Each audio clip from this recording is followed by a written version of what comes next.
Have you ever come to Orlando and you're the person that has to make all the dining plans, all the fast passes, get all the tickets? Well, we have a service that can help you do this. This is the best service. They are themeparkconcierge.com. You can call them up at 407-257-9973. Tell them your plans. They'll send you a little profile, get some information about you and your traveling party, what you want to do, what you don't want to do. And then they can set up a custom plan for you. And they'll take you around the parks. They'll make the dining plans. They'll get the fast passes. They'll take you to Walt Disney World. They'll take you to Universal. They'll take you to Busch Gardens, to SeaWorld, to Legoland, to all of those places. And they will do all of the work for you.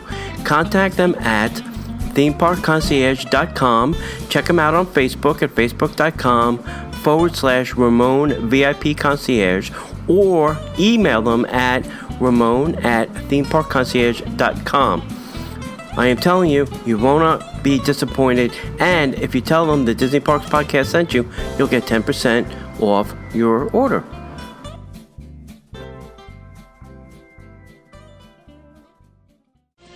Welcome to the Disney Parks Podcast with your hosts, Tony Caselnova from DisneyByTheNumbers.com and Parkhopper John from WDWParkhoppers.com. Keep your hands, arms, feet, and legs inside the podcast at all times. And get ready for the Disney Parks Podcast.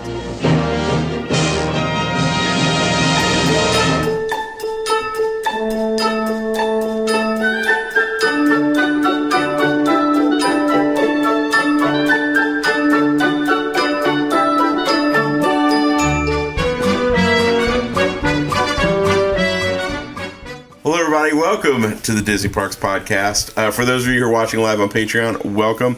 So as we record this, we're recording this on a Tuesday. Yes. Because where were we last night, Tony? Pandora. The world of Avatar. It was, so what we're doing for our Patreons, we're doing a live show and a full review. It was everything in a box of Banshee. That's true. We're doing a full review for our Patreons that will actually wind up being posted later on during the week. So you're getting a first crack as a Patreon, and we're not going to talk about it as in depth on the show, because this review is not going to be as friendly as other reviews might be. But we've had a great day today. There's not a yin and a yang to this. It's just yin and no yang. Well, I probably will be a little bit more pleasant about it because of certain aspects of it from the My artistic annual standpoint. visit was very disappointing. Well, that is true. That is. For those of you that have listened to the show, you know that I make my annual visit. This happened to be for Pandora this year. It was not very pleasant. Yeah. So we had our annual pass visit last night, the 15th, Pass Order Preview, 15th of May. 2 weeks away from the opening on the 27th. And drum roll, please. And so you got there before we did. Oh, yeah. So what... Okay, so basically you got there, went straight to... The Nomad Lounge. Yep. And then we got there... I know where to get a good drink and some food. That's right. You know where to get an expensive drink and some expensive food at the Nomad Lounge. So any initial thoughts of when you first got there and started seeing the lineup? I was like, oh, I hope that's not for the preview. Why are all those people saying that? Oh, could they be for the preview? Yeah, why wouldn't they be there? Why would they be in a line? You just show your magic band and you walk through the door. Why do people always have to line up for things at Disney? I don't ever get that. If you have a set time, why do you have to get there 3 hours before? You're not going to see anything more than the first person or the 300th person. You're all going to see the same thing. Yeah, it's not. I never get that at a Disney event. It's like I have to be the first person on, the Banshee ride. Yeah. No, that's not how it works. Yeah. And there have been people already. Yes. And you won't be first. And even I went to the Marty Sklar dinner on Friday. And I got there a little bit early, not super early, because I know I have a reserved table, and I know it's a small event. There's only like 50 some odd people, but there were people like milling around. It's like, why? Right. There's not a bad seat in the room. You're all facing Marty. Right. You're gonna get plenty of Marty. Well, there's just some people that just have to be that close. I mean, it's like we have to be right up there. We have to be first. Yeah. So we got there from our point of view. Right. We knew we were meeting you at the Nomad Lounge. Right. So we got there, and God love her, this cast member, she was so sweet. Is that Crystal? I wasn't going to say her name, but yeah, it was Crystal. And she was so sweet, and she was like, "Are you guys ready for Pandora?" Like, yes. You guys excited? Meh. Sarah was probably more excited than I was. And she's like, "Well, you need to get in line," and blah, blah, blah. So we're meeting friends over at the Nomad Lounge. Well, okay, well, we're going to be here. We're going to start lining people up, and blah, blah, blah, blah, blah.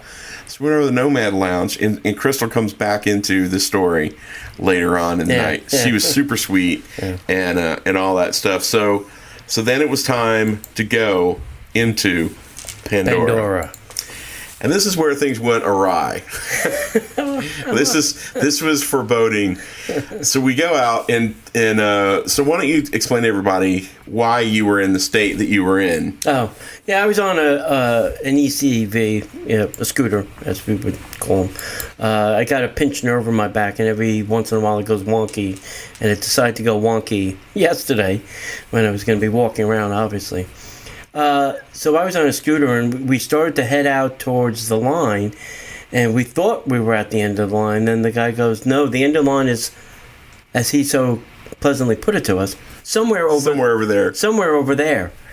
I'm like, somewhere? I said, that's not a very descriptive word of where you want me to line up. Anywhere over there would be fine. So as we got towards where the somewhere was, then they said, no, just come right over here.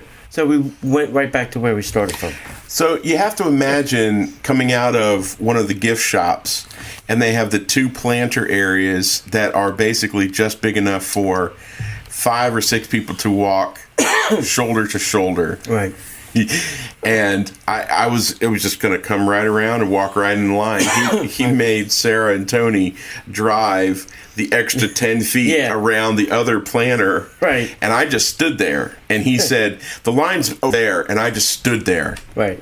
And then right when Sarah walked up, I said, "I'm waiting on my wife." And I just joined. And I could just feel the heat off the dude. And this was the beginning of the... Ooh, we're dealing with a bunch of these kind of people. Yeah. And when he was standing there, I know he wanted me to go to the right of him, but I went on the other side of him just tweak him a little bit. Just to tweak him a little bit. There's a different level of cast members. Some cast members are, here's the rules. We know we have the rules. Mm-hmm. We want to make sure that everybody's safe. But if you're going to be dumb enough to skirt around them, then just go have at it and have a magical day. And so again, remember, this cast member stuff is going to come back to haunt us later on in the day. Yeah. So we make the transition into Pandora. We're walking across the bridge, and I can still hear the. Yeah. And I have to say this too. There are going to be 2 entrances when it opens in May.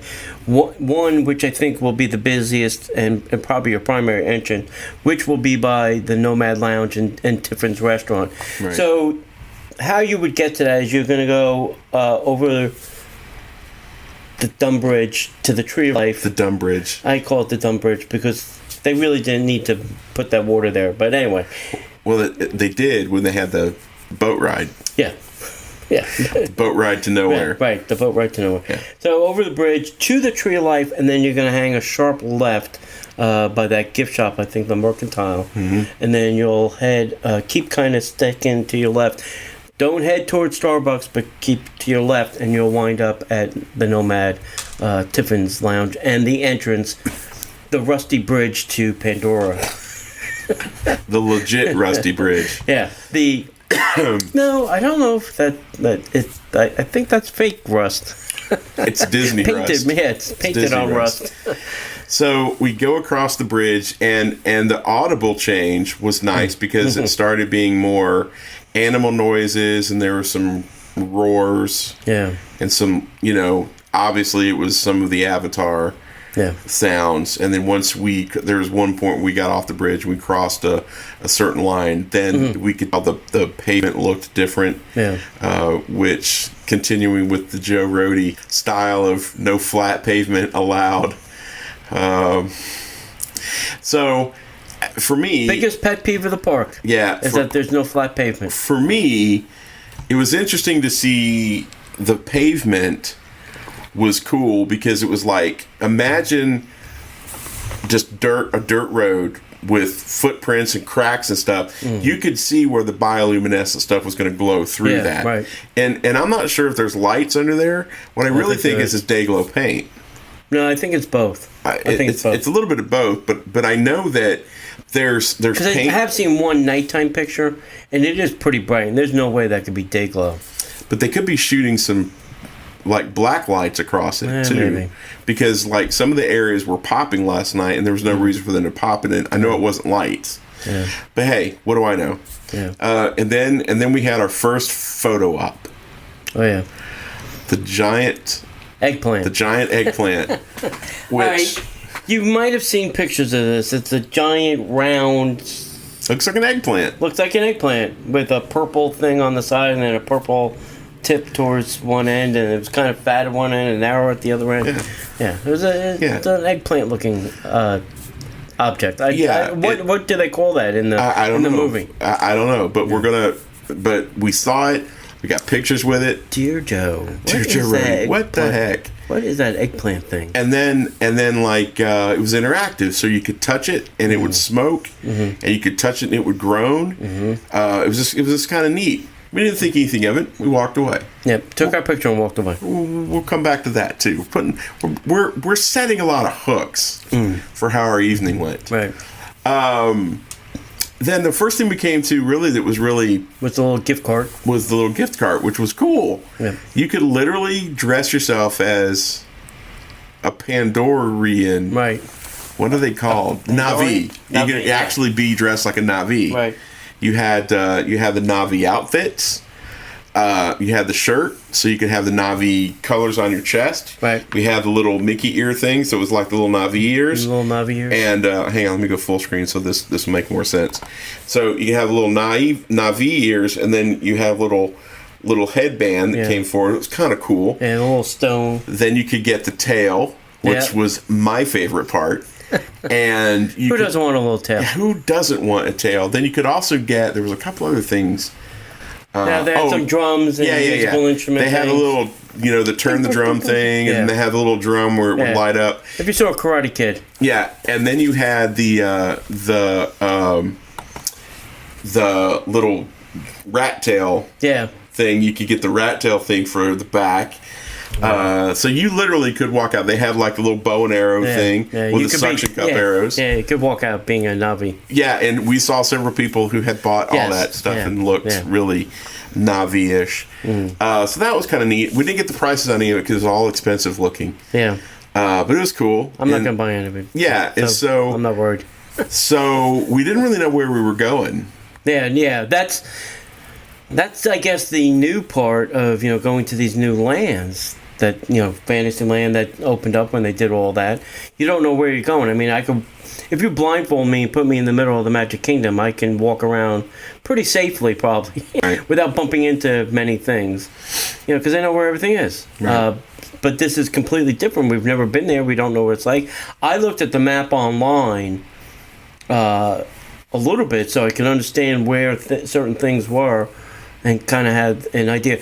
But you have to remember, too, that there's really one show building, one drink stand, and one quick service. A bathroom and a kiosk. Mm-hmm. That's it. There's 5 things. It took them 7 years to build 5 things. Yes, it did. So at this point, if you're looking at the shot of the floating mountain, we're to the left. Yes.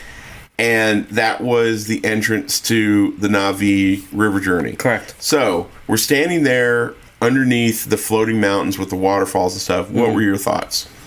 I thought that it looked great. I mean, from an engineering, I always look at all right, how did they do that? That's how I always look at things. I first I go, wow, that's interesting, it's cool, and then I want to go, all right, so how did they do that? And I kind of know how they did it because I saw the construction progress every time I went there to drop people off. While he was Ubering. While I was Ubering, not because I went Going there himself. Yeah. So I could see, the steel structures and things like that. But it is aesthetically very pleasing. You feel like you're in a jungle. Yeah. It looks like that. Yeah. If somebody closed my eyes and says, I'm going to take you someplace into the jungle, and then put me there, I'd go, wow. I'm in the jungle, all right? I get that. Right. So it does look like that. They've accomplished that 100%. Right. I'm not going to take that away from you. It's overwhelming almost. It is. There's a lot of flora, fauna, and stuff to see, and from all the things I'm hearing is it's going to be changing. It's supposed to be interactive-ish. Mm-hmm. The daytime sounds will not be the same as the nighttime sounds. Even in the river boat ride, the daytime things you'll hear are going to be different than the nighttime things you'll hear. Which doesn't make sense because it's inside of a building and it's all dark. They don't want you to believe that. They want you to actually believe that you're on the river. But it was all dark. Correct. Inside the river. Mm-hmm. So, I guess we just got the night show. So, let's go into the queue for the Navi River journey. Right. I thought... It's huge. Yes, it's going to have to be. I thought, tons of fans. Yeah. Most of it will be pretty cool because it is covered. Yeah, with fans. Yeah, with fans. So, and water fountains. Yeah, notice they have water fountains along the way, which is a nice feature. Yeah. And not just the slurp water fountains. They have the ones where you can put a cup thing and fill hit your the button bottle. and fill your bottle. Yeah. Have a lot of artwork along the way. Mm-hmm. A lot of handmade items that will not last the year. Yeah, a lot of what you'll see is like these woven and wicker. Yeah, like wicker and branch things. And from what I've heard is they were all hand done. Not some machine made them, but somebody was actually sitting there, twining these things up. Yep. And all that stuff is handmade. Maybe that's why it took them 7 years. Yeah, maybe. And so here's the thing about that's so sad. In a year, are those things going to be good? Yeah. Because that's the kind of thing that people could touch. I could really touch it and get my hand around it. And I'm like, some idiot's going to grab these and just screw it with it. Yeah, they'll cut it with their pocket knife or whatever. I want to take a piece of it home just because. Yeah. And then the other thing about the queue that I had a hard time with because it looked like it was really hard for you to navigate it in one of the CRVs. Yeah. There are some tight turns. Yeah. In a scooter. But once we got inside the show area, the wall of air conditioning was awesome. Well, it's a brand new attraction. Yeah, and literally right when you walk in the doors, you're getting in the boat. The one thing that I was kind of surprised, knowing they built these kind of attractions before. Mm-hmm. Pirates, It's a Small World, anything with a boat. They've done this thing. They still decide to make the board and the load and unload area small. I don't know why they didn't make it longer. Where they can load 6 boats at a time rather than just 4 boats at a time. Mm-hmm. I still don't get their logic in that. There must be some operational procedure that does not allow them to do that. Yeah. You want to talk about the boats? Yeah. They're small. They're small. Yeah. So Tony and I are not. I'm bigger than Tony. Yeah. Tony's not a small dude, and I mean that respectfully. Right. And then there's Sarah, who's fairly normal size. Yeah. So we all sat fairly comfortably. Yeah, yeah. And then there were 2 dudes behind us. Yeah. But this is not the Pirates of the Caribbean boats. They're smaller boats. Right. They're nice boats. Yeah. But they only seat maximum 6 people. 6 if they're skinny. Yeah. And I really got the feeling that I was in Pirates of the Caribbean. Honest to God, it looked like the Pirates of the Caribbean in Disneyland. Right. Because it was kind of lighter behind. Right. And I thought I was getting in the ride at Disney. It really, honest to God, looked like Pirates So of the the Caribbean. load and unload are actually right next to each other. There's like a little wall. Yeah. So you load in one area, and then when you come back, you unload on the other side of the little fence. Right. So you have your load operator up front and your unload operator right behind you. Yeah. Yeah. So we get in the boat, we shove off, and we're in the ride. We take a big right turn, and we are in the river ride. Yep. We're trying so hard to be nice. Gorgeous. Yeah. Gorgeous. You could not tell. Well, there were some things you could tell what they were. Something if there's something spinning in the ceiling that's going up and down, it's hanging and it's spinning around. You kind of get that. But there was depth. You couldn't really tell how close or far away things were. We've seen it's like a giant shadow box. It was very, very different levels. It looks very similar to me, like the dark ride part of Seven Dwarfs Mine Train. Because there's a lot of it that's video. A combination between Seven Dwarfs Mine Train and The Seas with Nemo and Friends. Or even the new Pirates ride in Shanghai. Or the new Pirates ride in Shanghai. But, none of us were in that. Yeah. So you get very much that feel of there's a lot of things that are there that are day glow, that are glowing at night. And then there's a screen behind somewhere. And there's one point where we saw Navi and he was talking to us. And it was like, I'm talking to you right now. I'm like, the lips are not synced up with the audio. Yeah. Oh, crap. This is going to suck.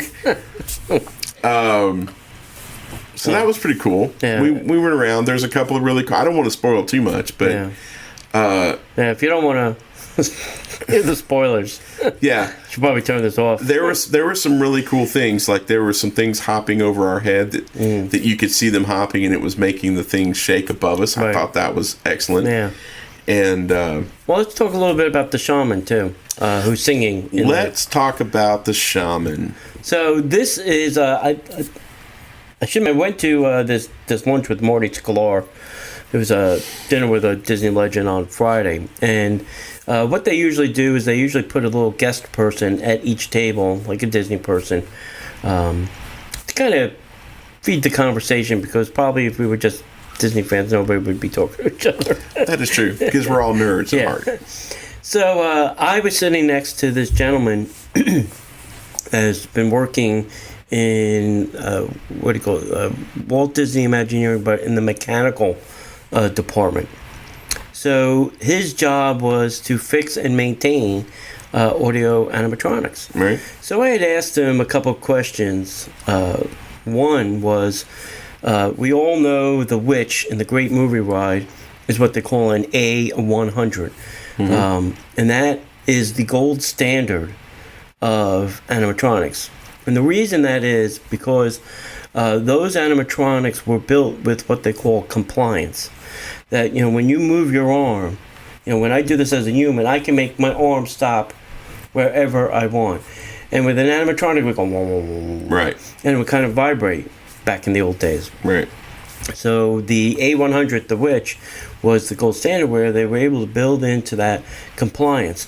Now, everything up until the Frozen attraction used hydraulics to make them move. Starting with Anna and Elsa, they went to electric servo motors to make those movements and gestures. So completely different now animatronic, and it is very fluid. I mean, this shaman is moving her arms all over the place, doing whatever. And I think some kids may have a tough time trying to figure out if that's fake or that's real. Because when I first saw the video at Destination D, I was like, all right, is that somebody in makeup? Or is that an animatronic? What are they showing me? What am I supposed to get? What am I watching here? Yeah, what am I watching here? And finally, then the guy said, well, that's our newest animatronic. I was like, oh my God, that is nuts. Yeah, and it's one of those things where it defies logic.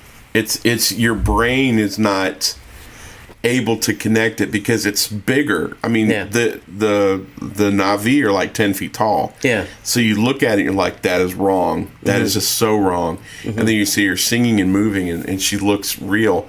And I thought it was funny how all the rigmarole, all the hullabaloo, I guess would be a better word for she was originally dressed in an outfit that was very exact to the movie, except it had a lot more cleavage showing. Right. Underside cleavage and side cleavage would be the best way.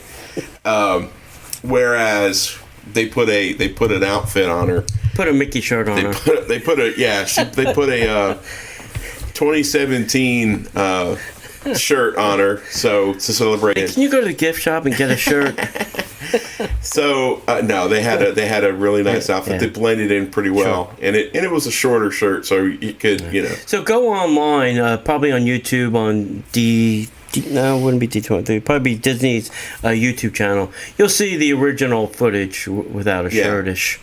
Yeah. Without, and you'll see side boobish. Yeah. And then when you go and then now see it, you'll get what you'll was see the difference. Yeah, it's you can see it from like when the view was there. I think is when it was. So we get past the shaman, and there's a big thing. And there's a small world, Na'vi music, and then we round a corner and we're done. Yeah. I was like, 2.5, 3 minutes. What? Tops. Yeah. What? Yeah. I mean, what? Yeah. Is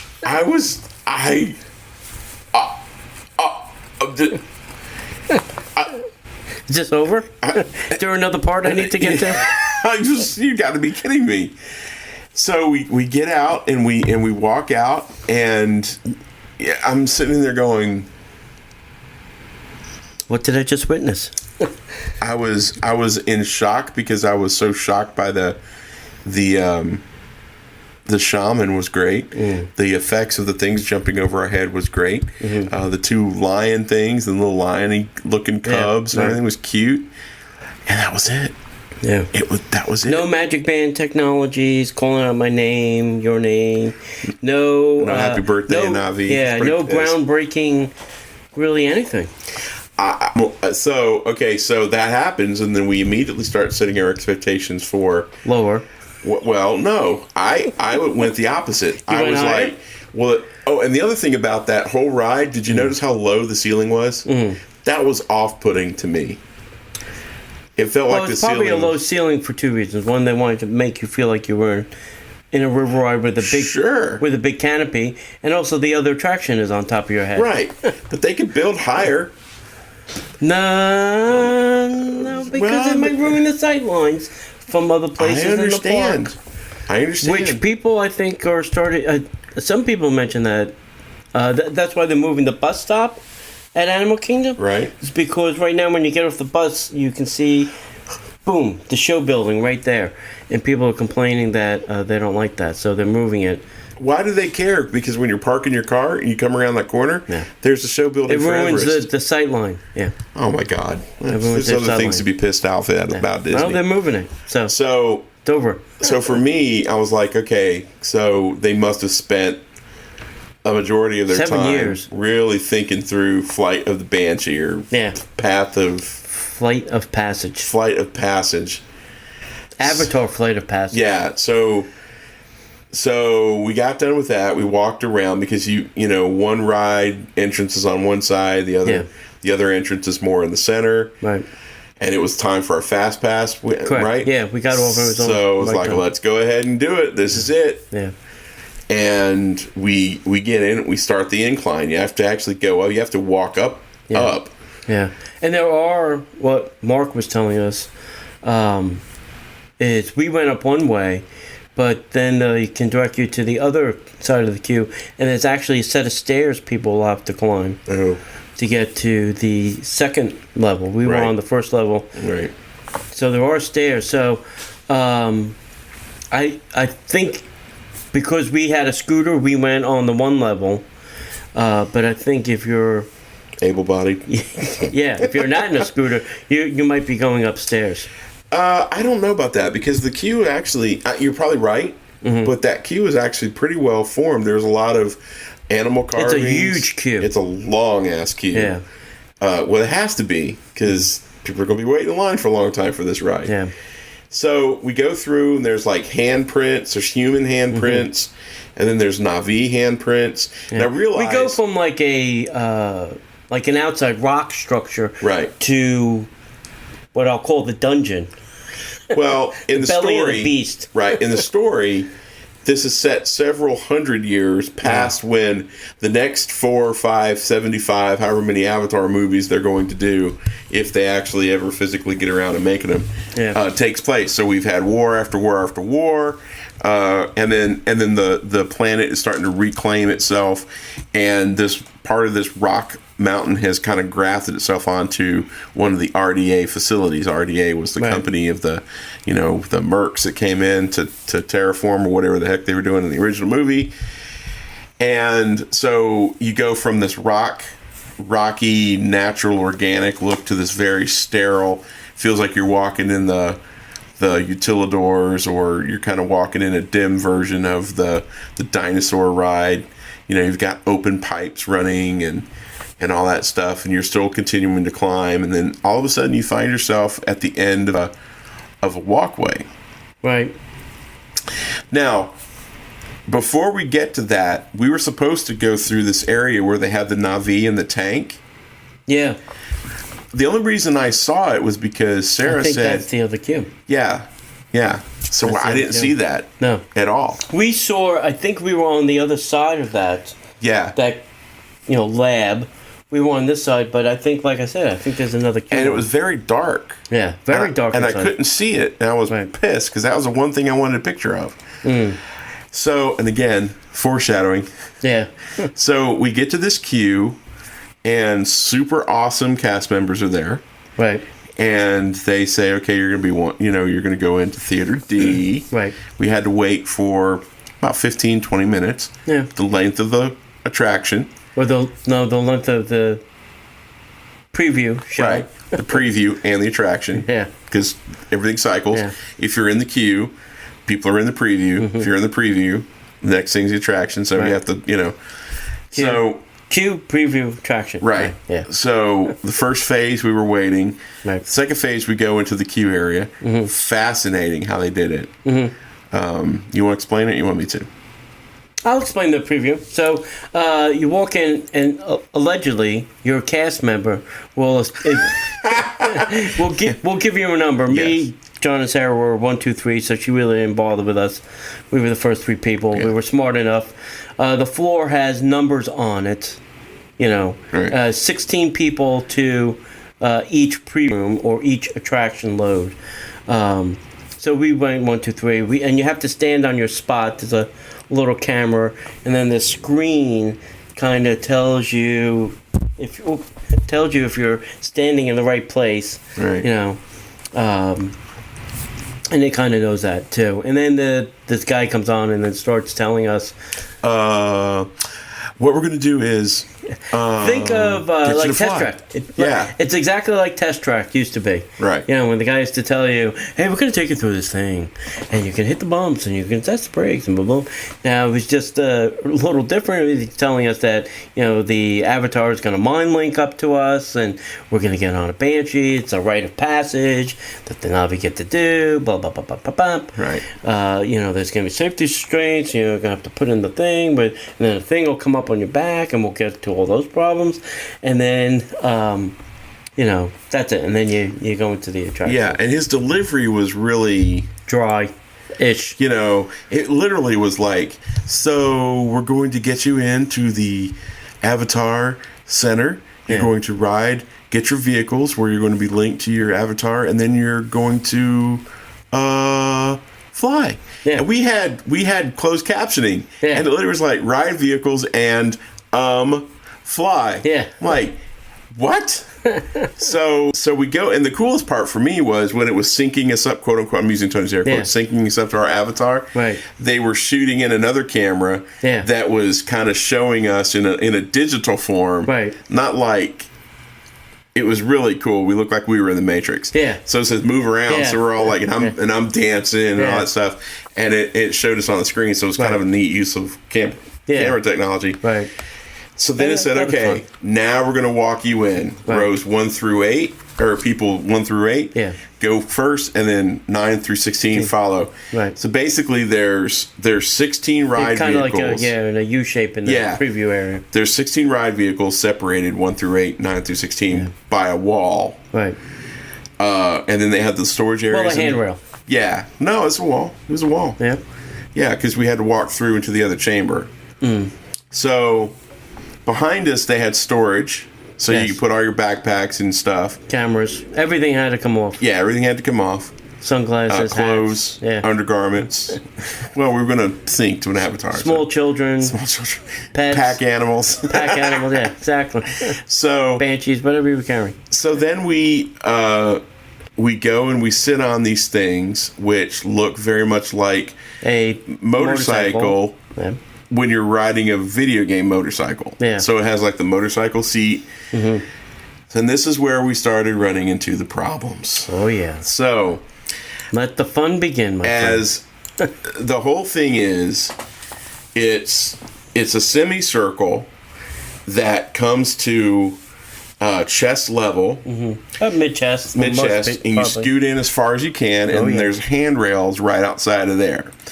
Below you is a computer screen where you can see a computer picture of your face that rotates with a picture of your avatar and some other information that's just there for coolness. And then while you're sitting there, you scoot as forward as you can and scoot your feet as forward as you can. Right. And then at a certain point in time, these hydraulic things pop into place and go right behind your calves, and one comes up from the back and connects to your back. Yeah. If you've seen the Tron life cycles in Shanghai, that back thing is very similar to that.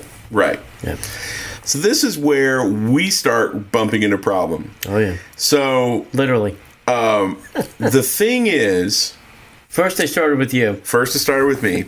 So your feet are touching the front of the box that you were in. Yeah. You're basically in a rectangle. There's like a little shoe kind of hole where you would slip your feet. No, that's what they need. They don't have that.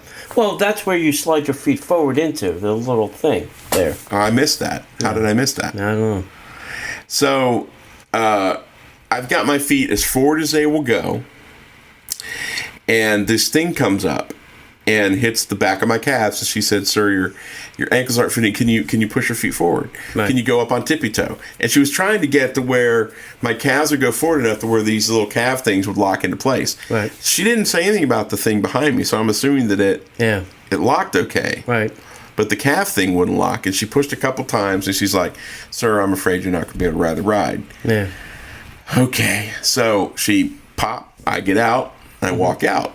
Right. I sit down. Right. So then she went back to her little board that checks to make sure everything's locked up. And then she comes over to me and she's like, "Hey, can you scoot your feet forward? Can you move your feet up a little bit? Can you reposition them?" She goes, "I think you're too tall." Now, nobody has ever told me I'm too tall. I'm only 5'2". I'm not too tall for anything. I've heard I'm too short, but never too tall. So after, I don't know, 30 seconds of messing around, she says, "I don't think you'll be able to ride today." So then I'm sitting there, and then out comes Tony. Right. Then about 20 seconds later, a tall dad, Very tall dude. and his son comes out, and the son's face was just... Oh my God, it was the worst. It was the absolute worst. And so they did not stop and collect $200. They just walked straight out. If I was them, I would have let the kid go, because he would have been right outside. The dad. Well, the backside of the story is Sarah said they asked if there was anyone around who could watch him, and he said no. His mom went through in one of the other groups. I don't know where she is. He should be able to ride the ride. And she's like, "Well, if he doesn't have a guardian here, he can't ride the ride." He's like, "Wow. You mean to tell me that he's locked into a ride and you won't let him ride the ride?" Yeah. "Well, not without a guardian." Wow. And basically he's like, "Come on, son, let's get out of here." Yeah. I'm sure they walked straight out of the park. Or straight to guest relations. Yeah. So Sarah was the only one that got on. Mm-hmm. And she said it was an amazing experience. Yeah. All the things that you've been hearing about, you could feel the animal breathe, blah, blah, blah. Yeah. It was exciting. It was fun. It was great. She said it was too short. Yeah. Say the attraction wasn't long enough. Yeah. And what happens basically is once they get locked in, a big bright light hit everyone in the face, which was the connecting to the avatar, right. And the wall that was in front of you disappeared, and then you were on the beast and you were flying. Right. And that's basically how it works. So think of it like Soarin', except that they're loading people on one floor and a second floor, and this wall that's in front of you is the thing that disappears. So that bright light is enough to blind you, the wall disappears, and now you're like in an open theater, and the two levels are moving. Right. In simpatico to what's being displayed on the screen. Right. And we learned a lot of interesting things. We did. From the cast member. Yes, who will remain nameless. We won't mention his name. No, we won't mention his name, but he told us some interesting things. So one, we learned that this attraction is not owned by Disney. It's owned by Roush. People that make very high performance engines for Mustangs. Well, and Roush Racing. Yeah, there's Roush Racing, there's Roush Performance, but there's a whole nother division that does attraction development, prototyping, and apparently makes attractions. Right. I went on their website. I was hoping to find something about this, but there's nothing there. And I'm sure Disney told them, signed an NDA. But I also believe that Avatar Land was, from what I heard at D23, Destination D, and also some other people I've spoken to, that this was really created by Lightstorm Entertainment, James Cameron's company. I think they were the primary, and then Disney was kind of the secondary. Probably Disney made the flora fauna, and they said, well, we'll take care of the attractions. So that's my belief. If anybody knows different, please, DisneyParksPodcast@gmail.com. So the other things that we found out were we took 16 people in, 4 did not ride. Yeah. The other group of 16 that went in with us, 7 did not ride. Right. And that's been happening all week. Yeah. So it's very disheartening. And this is throwing up a lot of memories from the Seven Doors Mine Train, of when the ride was designed for kids, and they allow parents on it, and all parents are not created physically the same. So It's a very difficult ride if you're tall, if you're overweight. Yeah. This ride is impossible to ride if you're overweight or if you're tall. Right. So I don't remember there being places for you to stick your feet. I don't remember there being straps you can stick your feet into. I don't remember that. I remember there being like a solid metal. But if they had a hole that I could stick my feet in that far, that would have been more than enough. And I would have been like in a saddle. Yeah. But they didn't have that. And they said that they probably weren't going to have anything like that because there's wires and stuff in the way, which I thought was stupid. I think also, from what I'm hearing from a lot of people too, on the internet, is by May 27th, there will be a ride vehicle out front that they can kind of test fit you. Right. Because we're not staying in line for 3 hours, because that's what it's going to be on May 27th. Yeah. For somebody to tell me I can't ride. Yeah. I'd be furious. Beyond furious. There will be heads will be rolling at Disney. So we get out of there, and just like every great Disney attraction, ends in a gift shop. Oh, yeah. The gift shop was fine. We commiserated with some other friends that couldn't ride the ride, and we took one of the now world famous pictures that apparently are getting slammed all over Facebook. Right. Told stories of how we couldn't ride. Yeah, great merchandise. We went to the Rookery with the you can adopt your own banshee and everything. So after that, what better thing to do? Go get some food and something to drink. So we walked by the lounge. Basically, it's a kiosk. Think the citrus. Yeah. Citrus. What's outside? Sunshine Tree Terrace. Except smaller. Right. That basically had one non-alcoholic cocktail, one margarita type cocktail, Couple of beers. Yeah. Yeah. And That's Pongo Pongo. Pongo Pongo. In front of that, they had one of the cool little, they look like the robots from RoboCop. Yeah. With hands. So it was the carry-all thing that the big fight scene was in at the end of the movie, which Tony fell asleep through. So then we go over to the Satuli Lounge, the Satuli Cafe. Canteen, yeah, Satuli Canteen. It's really kind of cool. It's decored very nicely. Yeah, it's a nice mix between organic and military-esque looking. It's got a nice big outdoor area, nice big indoor area. The food selection I thought was great. That's not that bad for what it is. We had don't change that up. You had I had the cheeseburger bao bun. Yeah, and we had a bowl. Make your own bowl. We had a bowl of chicken and sweet and regular potatoes. Hash, basically. With the chimichurri. With the chimichurri sauce, which is pretty good. And then we also had the we had vegetable curry bao. And then Sarah got a green beer. Yeah. And basically those three things, bowl and bao, are the only things you can get. Yeah. Even the kids' meals are the same concept. Yeah. And it's either make a bowl or make a bao. And so this is where the wheels completely started to come off. Well, at least for you guys. So we're standing in line, and the cast member that was taking our order said that she had been there. They were running them 10-hour shifts. Nice. And they kept her late last night, and they called her in this morning. So basically, she was operating on 3 hours sleep. Nice. And good thing she's not a ride operator. Yeah, good thing she's not in charge of safety. And she said, okay, so that's 2 beers, blah, blah, blah, blah. I said, no, I don't know. 1 beer and a Coke. Because they have the Coke machines where you could choose your own. Freestyle kind of cocaine. Yeah. And she said, okay, blah, blah, blah, blah, blah. 34, something. We paid, and then we go up, and the guy behind the counter tried to give us the wrong order once because he wasn't paying attention. And then he got our food. He puts the beer on a thing. He says, okay, guys, have a great time. Exalati or whatever their thing is that they're saying. I see you. Yeah. And I said, hey, we had a Coke on that order. And he was like, what? And he picks up the receipt and looks at it. He says, like, no, there's not a Coke on this order. Like, no, she ordered a beer. I ordered a Coke. And he's like, no, there's not a Coke on this order. Sarah grabs the receipt and looks at it. And she's like, there's not a Coke on this. And I looked at the guy. Right. At this point, he had a choice. Make it right. Give you a cup. Make it right.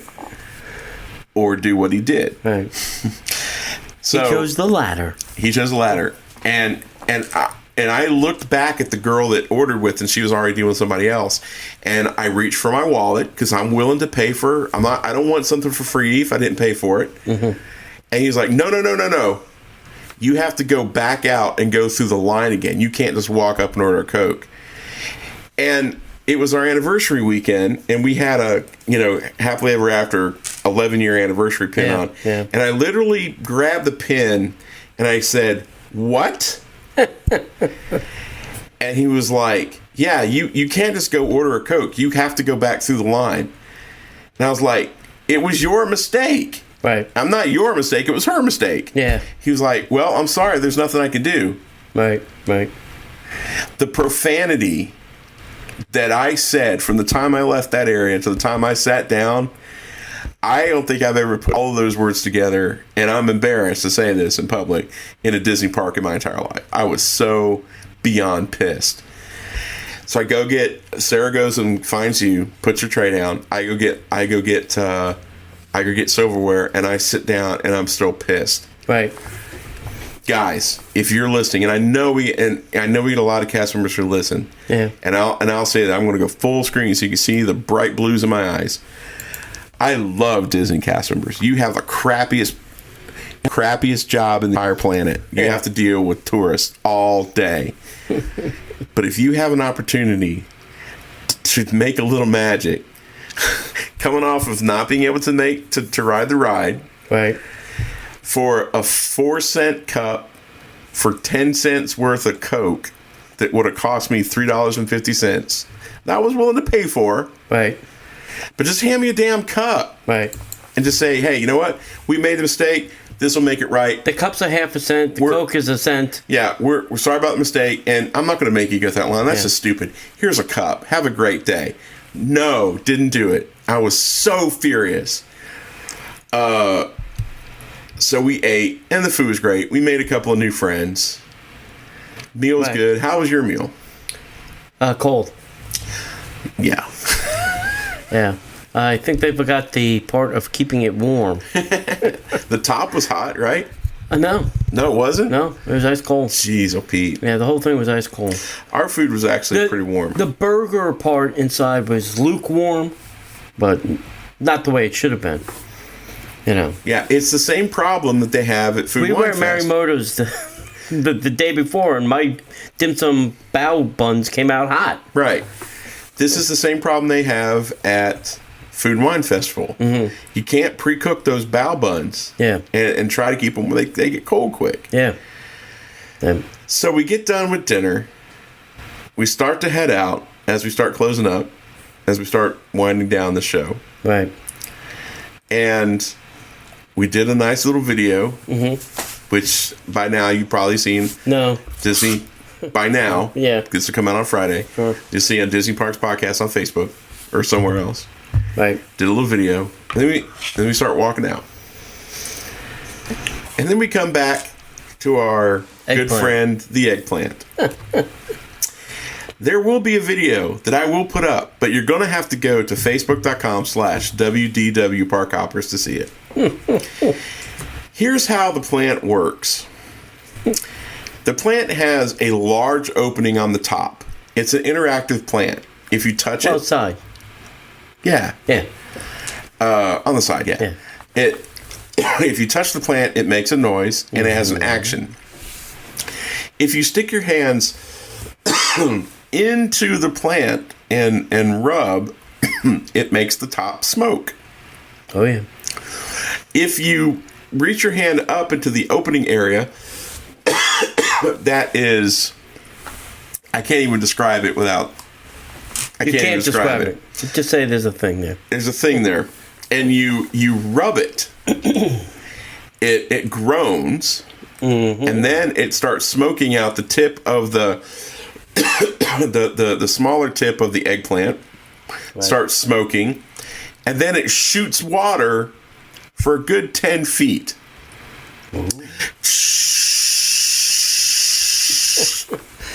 Yeah. And then the next person can come up and do the exact same thing. And you have to rub it for a good 30 seconds straight. Right. And then it shoots water to everybody. Right. Dear Joe Rohde. What the hell were you thinking? Maybe this is not the best idea of interactive. See, once again, I think that was Lightstorm Entertainment. We're going to rub the plant until it sprays all over people. Yeah. Anyone? Now, I know that our good friend Dave Maruka is going to have a field day with this. Oh, yeah. I'm really looking to see what our buddy... Gary? No. Well, Gary's going to have a field day with it. But, oh my God, I forgot his first name. Robin? Pisano. Oh. Yeah. Our Disney Tunes folks. Yeah. Oh, okay. Are going to... Yeah. Yeah. Oh my God. It's the most horrible... I as a Disney fan... Horrifying. It's Pandora sex ed. It's like sex ed. Sight to be seen. Yeah. So that brings us to our experience while we were leaving. Guess who met us at the door? Crystal. Crystal's still there. And I'm like, please don't ask us the question. Please don't ask. Did you have a good time? I shook my head no. I said, no, I did not have a good time. I said I couldn't ride a Banshee. It's like, oh, yeah. And the cast members are hearing it so much they have no idea what to say. Yeah. Yeah. They're tongue-tied. Yeah. They're like, oh, yeah, all right. Sorry. So that was our... Sorry. Have a nice day. That was our experience. So out of 10, what would you give Pandora? I know, but be realistic. Out of 10, what would you give Pandora? Theming is amazing. Food was okay. What am I basing my rating on? Theming, ride attractions. I'm putting it all together. Technology. All of it. Food. All of it. What would you give Pandora? I'm going to say a 6. I was going to say a solid 6. Yeah. Because it's stunning to look at. Yeah. Very nice looking. The food is meh. Food's different. Yeah. It's not that much different than some of the other stuff you get in that park. Sure. The technology, phenomenal. Yeah. I think we have to go back at night and see. For these previews, they're not lighting up the complete bioluminescent forest. They're just not turning them on. I've heard problems. It's not ready and it's not completely working. I've heard that, and I can imagine, because I have a feeling that they put a lot of what they did in Epcot with the little lights in the pavement. The fiber optic. Fiber optic. Yeah, I have a feeling they have a lot of fiber optic lights in the pavement, and it's not cooperating. And I have a feeling they don't want to dig it up. They're trying to fix it without digging up the concrete again. So, because then they'll have to repaint it, sculpt it, yada yada yada. So we'll have to see, and we should go back at night and see what it looks like at night. Yeah, it'll be, if they were to add a couple more alcoholic beverages to the Pongo, it might be worth it. Or maybe you go to the Nomad Lounge and get it to go. Yeah. I give it a solid 6. Yeah. It's gonna be. Do you think? I mean, they normally don't. Well, they kind of did at Fantasyland a little bit when it first opened. Kind of restrict the crowd, because that area is going to fill up fast. It's going to fill up fast the first 90 days. Mm-hmm. Because everybody and their mother's going to go down and try and see it. So it'll be interesting if they have to do some crowd control, to regulate how many people are back in that land. The other good thing is, I guess, if you're going to the Animal Kingdom, you could probably get on Everest just by walking on the line. Until they close it for refurbishment. Well, we've heard that now, too. We've heard... and I even said that a couple of years ago, probably on this podcast, right, that once Avatar opens up, Everest is going to go down for a hard, long nap. Right. Because I think they want to fix it, and they're not going to fix it because that's the only E-attraction in the damn park. Right. Well, that's the safari. Safari's an E-ride. Yeah, all right. If you don't want to see animals...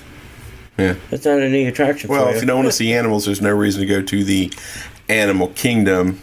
Hence the reason I don't go. That's right. Okay, so anything else you want to say about Animal Kingdom? I mean, about Avatar, Pandora, the World of Avatar? You have to go see it once. Don't listen to us, two crazy blogger nut heads. We're biased. We're biased a little bit. Not that we're biased. We go a lot, so we see these things often. But definitely go, check it out with the family. Let us know what you think. Our opinion is not the only opinion in the world. Everybody's got one, and we want to hear it. On my Facebook, there's a firestorm of comments about, Pandora. So have at it. Yeah, I would agree. Don't take our word for it. Yeah. Find out on your own. Yeah, and we'll post lots of pictures and videos that we have. Yeah, form your own opinions. If they make some subtle adjustments to the ride to where it's a little bit more feasible, that we've figured out over the course of the last 24 hours that they're probably turning away 35 to 40% of their riders. Yeah, and that's just not. That's smart. not a sustainable number. That's not a good number. It's sustainable. That's 40% less people riding it, but it's not. I don't think it leaves such a horrible taste in your mouth. After 7 years, this is so disappointing. Yeah. I was so disappointed last night. The high that I was on after seeing Guardians of the Galaxy Volume 2, this is the exact same thing except the other extreme. Right. I was so disappointed. I held out being that guy as long as I could for Pandora.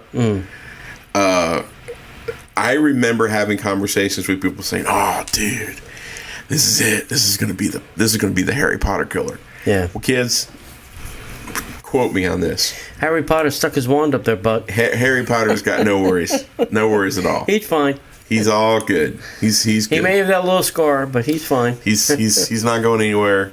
He's good. He cast a spell on that attraction. Yep. You shall be terrible. Yeah. So that's it. We would love to know what your opinions are. You can shoot us an email at disneyparkspodcast@gmail.com. You can also call the hotline. You can find all that information in the show notes. Thank you to our Patrons who are watching and commenting and helping support the show. Anything else, my friend? That's it. So I guess all we can do is we'll see you in the parks.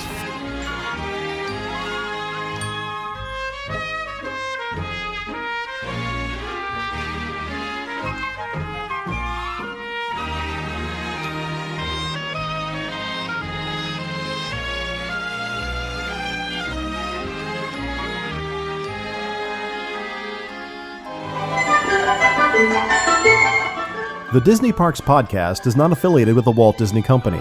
All Disney parks, attractions, lands, shows, event names, etc. are registered trademarks of the Walt Disney Company. Like a bolt out of the blue, fate steps in and sees you through.